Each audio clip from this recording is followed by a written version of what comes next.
السلام علیکم ورحمۃ اللہ وبرکاتہ۔ بسم اللہ الرحمن الرحیم، والصلاة والسلام علی سیدنا و مولانا محمد وعلی آلہ واصحابہ اجمعین، اما بعد۔ میرے محترم بھائیوں، دوستوں، بہنوں، بچوں، بچیوں اور تمام امت مسلمہ اور خاص طور پر اہل پاکستان، ہم سب کے لیے مبارک موقع ہے کہ اللہ تعالیٰ ہمیں رمضان کے استقبال کے لیے اللہ نے ہمیں مہلت دی، ہم زندہ ہیں، اور اللہ کرے کہ رمضان سب کو نصیب ہو۔ رمضان ایک خاص مہینہ ہے جو اللہ کی رحمتوں کو لینے کا ہے۔ اللہ تعالیٰ کا عرش پہلے آسمان پر آ جاتا ہے، جہنم کے دروازے بند کر دیے جاتے ہیں، جنت کے دروازے کھول دیے جاتے ہیں۔ یہ پہلے کسی امت کے لیے نہیں تھا۔ ان کا روزہ مشقت والا تھا، افطاری سے افطاری۔ ہمارا روزہ اس کے مقابلے میں بہت آسان ہے، سحری بھی افطاری بھی۔ ان کی نماز تراویح نہیں تھی، ہماری نماز تراویح ہے قرآن سننے کے لیے، قرآن کو زندہ رکھنے کے لیے۔ تو اللہ تعالیٰ کی طرف سے اعلان ہوتا ہے، 24 گھنٹے دن رات یہ اعلان ہوتا ہے، هل من مستغفر فاغفر له، هل من تائب فاتوب علیہ، هل من سائل فاعطیہ۔ یہ تین آوازیں 24 گھنٹے چلتی ہیں آسمانوں پر۔ کوئی ہے معافی مانگنے والا، میں اسے معاف کروں، کوئی ہے توبہ کرنے والا، میں اس کی توبہ کو قبول کروں، کوئی ہے مجھ سے مانگنے والا کہ میں اسے عطا کروں۔ اور پھر ایک فرشتہ اعلان کرتا ہے، یا باغ الخیر اقبل، اے نیکی کے چاہنے والے زور لگا، آگے بڑھا۔ اور دوسرا فرشتہ اعلان کرتا ہے، یا باغ الشر ادبر، اے گناہوں میں ڈوبے ہوئے انسان واپس آ جا، اللہ کی چھاؤں میں آ جا، اللہ کی رحمت میں آ جا، اللہ کی بخشش کی چادر میں اپنے آپ کو چھپا لے۔ اور اس میں فرض 70 فرض کے برابر ہو جاتا ہے، نفل فرض کے برابر ہو جاتا ہے۔ اور حضرت علی رضی اللہ تعالیٰ عنہ علیہ السلام کا فرمان ہے کہ کوئی شخص ایک فرض روزہ چھوڑ دے، پھر اس کی قضا میں قیامت تک عملی نفلی روزے رکھتا رہے تو اس ایک فرض کو نہیں پہنچ سکتا۔ تو سارے دوستوں سے درخواست ہے کہ روزے کا اہتمام فرمائیں اور اللہ کی رحمت کو لوٹ لیں۔ اور میں ایک حدیث سناتا ہوں کہ میرے نبی نے کس طرح رمضان کا استقبال کیا۔ آپ ممبر پر تشریف لائے، خصوصی طور پر جمع کیا، یا جمعہ کا خطبہ تھا تو آپ خطبہ بیٹھ کے نہیں دیتے تھے، کھڑے ہو کے دیتے تھے، چونکہ آپ کا خطبہ مختصر ہوتا تھا۔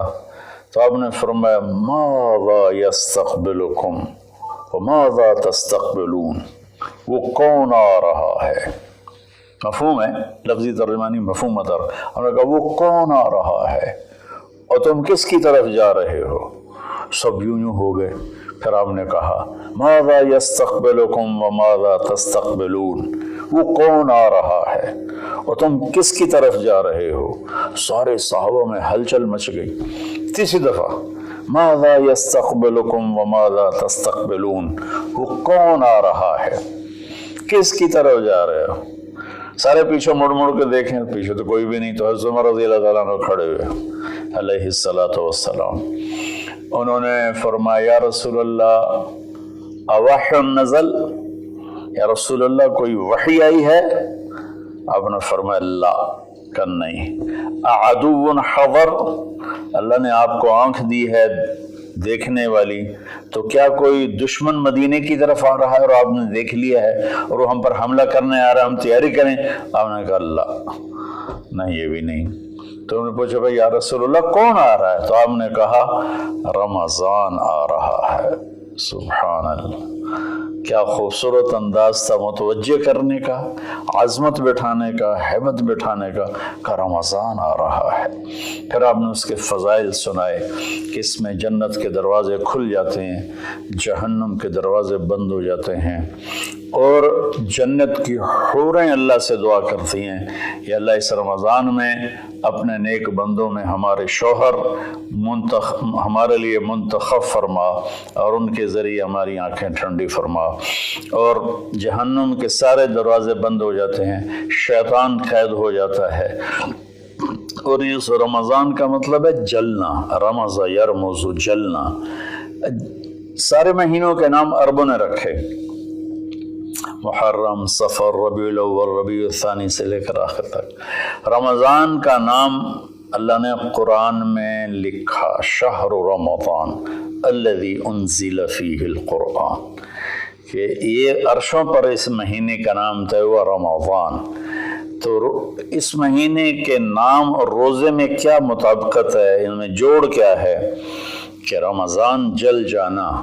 اس میں جب کوئی روزہ رکھنے والا، روزہ رکھنے والی جب روزے رکھتا جاتا ہے تو اس کے گناہ پچھلے سال کے جلتے جاتے ہیں، جلتے جاتے ہیں، جلتے جاتے ہیں، یہاں تک کہ اللہ جیسے لوہے کو صاف کیا جاتا ہے آگ سے، اور دھاتوں کو صاف کیا جاتا ہے آگ سے، اور ظاہری میل کو صاف کیا جاتا ہے پانی سے، تو پورے سال میں جو گندگیاں ہمارے اندر گھس جاتی ہیں، کبھی حسد، کبھی بغض، کبھی کینہ، کبھی کچھ، تو اللہ تعالیٰ اس کو اندر سے کھینچ کے باہر نکال کے صاف کر دیتا ہے۔ اور عید کی رات کہتا ہے کہ فرشتوں سے جن مزدوروں نے مزدوری پوری کر دی ہو تو اس کا کیا، اس کے ساتھ کیا ہونا چاہیے، تو سب نے عرض کیا اس کو مزدوری ملنی چاہیے۔ تو پھر اللہ تعالیٰ فرماتے ہیں تم گواہ رہو، میرے بندوں نے دن میں روزہ رکھا، رات کو قیام کیا اور میرا قرآن سنا، میں اس مزدوری کے بدلے ان کے سارے گناہ معاف کرتا ہوں۔ تو میری درخواست ہے تمام بہن بھائیوں سے کہ ہم اس کی تیاری کریں۔ ایک تیاری ہوتی ہے ظاہری جو ہم چیزیں اکٹھی کرتے ہیں، ایک تیاری وہ ہے جس کے بغیر ہمارا روزہ قبول نہیں ہوگا۔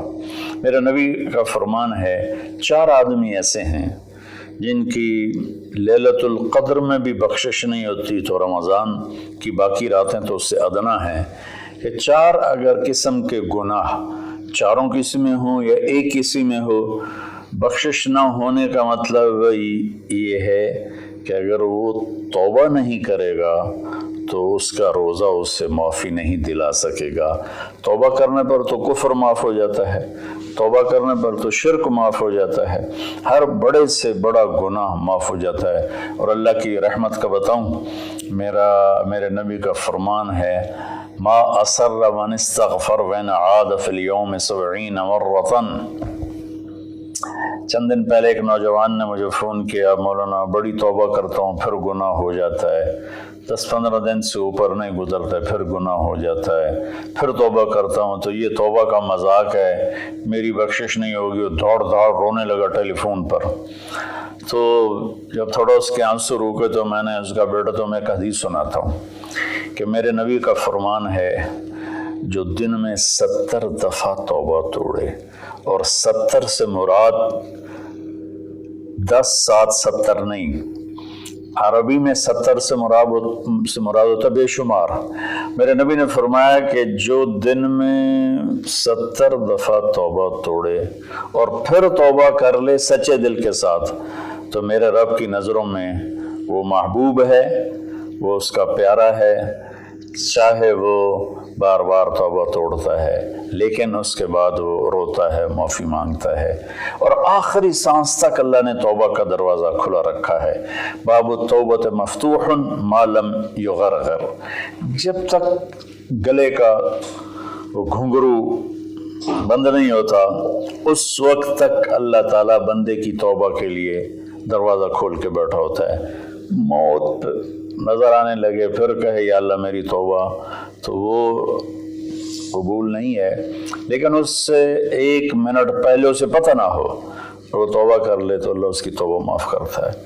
میں ایک دفعہ جماعت میں گیا نواب شاہ، تو ایک گھر میں بڑے وڈیروں کو اکٹھا کیا، تو آخر میں توبہ کراتا ہوں، کہو یا اللہ میری توبہ، یا اللہ میری توبہ، یا اللہ میری توبہ۔ تو اس میں ایک وڈیرا صاحب تھے، بڑی بڑی مونچھیں تھیں، بڑا ہیوی ویٹ، ان کی آواز سب سے بلند تھی، یا اللہ میری توبہ، یا اللہ میری توبہ، یا اللہ میری، اور ساتھ رو رہے تھے زار و قطار۔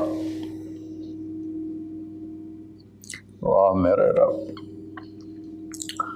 یہ بیان تھا ظہر سے پہلے۔ وہ گھر گئے ہیں اور رات کو ان کو ہارٹ اٹیک ہوا اور ان کا انتقال ہو گیا۔ ساری زندگی نافرمانی میں تھی۔ مجھے لوگوں نے بتایا کہ وہ بڑے کوئی اچھا زندگی کا رخ نہیں تھا، لیکن میں یقین سے کہتا ہوں کہ اس دن کی ان کی توبہ نے ان کو اللہ کی بارگاہ میں محبوب بنا دیا، مقرب بنا دیا۔ تو میں صرف 4 باتیں ہیں میرے بھائی بہنوں۔ ایک ہے مدمن خمرن، جو مستقل شرابی ہو اور شراب کا عادی ہو، اس کی رمضان کے روزے سے بخشش نہیں ہوتی۔ عاقل لوالدیہ، جو والدین کو پرزے کر دے۔ والدین کا اونچا بول کبھی کبھی بولا جاتا ہے، کبھی بدتمیزی ہو جاتی ہے، اس کو نافرمانی نہیں کہتے۔ جو اپنے والدین کے دل کے ٹکڑے آنکھ پھاڑنے کو کہتے ہیں۔ یہاں اللہ تعالیٰ نے، اللہ کے نبی نے نافرمانی کا لفظ استعمال نہیں کیا، بلکہ حقوق کا مطلب کسی چیز کو پھاڑ کے پرزے کر دینا۔ تو جو ماں باپ کو اتنا زخمی کرے کہ ان کی آہیں نکلیں، ان کے آنسو نکلیں، اس کی بھی بخشش نہیں ہوگی۔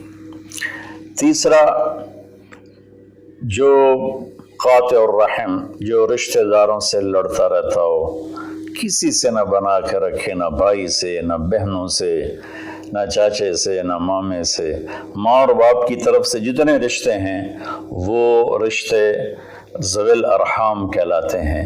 جو ان رشتوں کو توڑتا ہے اور ان سے لڑتا بھڑتا ہے، اپنے آپ کو سپیریئر سمجھتا ہے، یہ سب گند ہے، یہ سب ایسے ہیں، ایک اس کی بخشش نہیں ہوتی۔ اور چوتھا ہے المشاحن، جو دل میں کسی کے لیے بغض پالتا ہو، نفرت رکھتا ہو، حسد رکھتا ہو۔ المشاحن کا لفظ ان ساری چیزوں پر ہے۔ تو میرے بھائی بہنوں، اس میں جو چیز سب سے زیادہ عام ہے نا، وہ آخری ہے۔ ہر آدمی شرابی نہیں ہے، اللہ کا فضل ہے، کروڑوں مسلمانوں نے کبھی شراب کو دیکھا بھی نہیں ہے۔ ہر آدمی ماں باپ کا نافرمان نہیں ہے، ہر آدمی اپنے رشتہ داروں سے لڑا ہوا نہیں ہے، لیکن ہر آدمی اپنے دل میں کسی نہ کسی کا بغض پالے بیٹھا ہے، کسی نہ کسی کی نفرت لیے بیٹھا ہے، کسی نہ کسی کا حسد لیے بیٹھا ہے، کسی پر غصہ لیے بیٹھا ہے۔